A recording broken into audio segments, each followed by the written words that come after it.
школа очень красивая. Мне здесь нравится. Все дети очень дружные.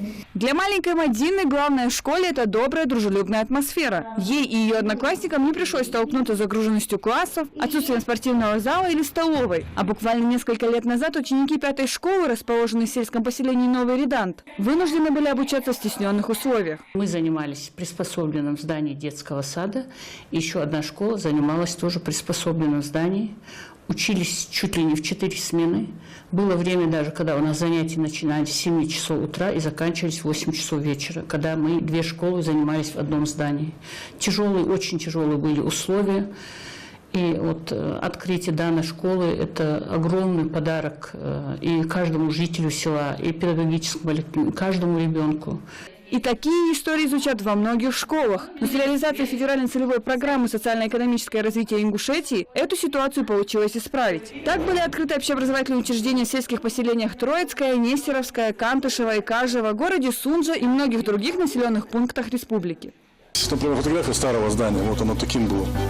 Вот старое здание школы, двухэтажное, оно было вот стянуто как раз в 70-е годы. Педагогическому коллективу первой сунжской школы и всем ее ученикам пришлось на целый год покинуть родные пенаты. Для директора школы Беслана Бекова этот период стал одним из самых сложных в профессиональной деятельности. Тогда трудности испытывали все – и ученики, и учителя, и даже вторая школа, которая любезно приютила своих соседей. Я устроил родительское собрание, это для меня, знаете, был вот сюжет, вот как достойный войны и мира, понимаете? Вот. Я сидел и говорил им, у нас такая ситуация, я говорю, с завтрашнего дня мы начинаем собираться, а вот такого-то числа мы должны с вами из этой школы уйти. Мы должны прийти в другую школу, где мы будем во вторую смену. То есть занятие начинается в 13 часов 20 минут и продолжается чуть не до 8 вечера. Понимаете? Многие сидели, возмущались, некоторые, знаете, были в шоке, некоторые не знали, как повести. Действительно, у нас пошел отток детей, но в целом мы не потеряли.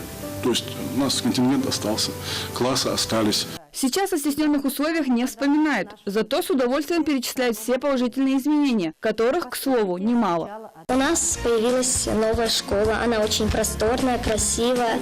У нас появился компьютерный класс, в котором мы занимаемся, просторная большая столовая, в которой очень много чего продают, спортзал большой, мы часто там занимаемся. Всего за время действия программы «Социально-экономическое развитие Ингушетии» удалось создать почти 5000 ученических и около 500 рабочих мест. И это не считая дошкольные и многопрофильные профессиональные учреждения.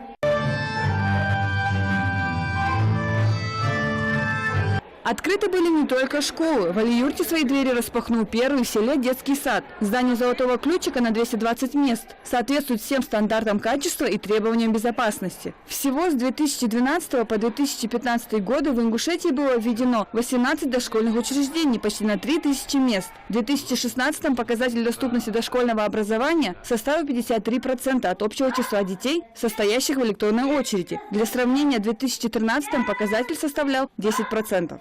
Зина Магушкова, Хамзат Хаухаев, Новости 24.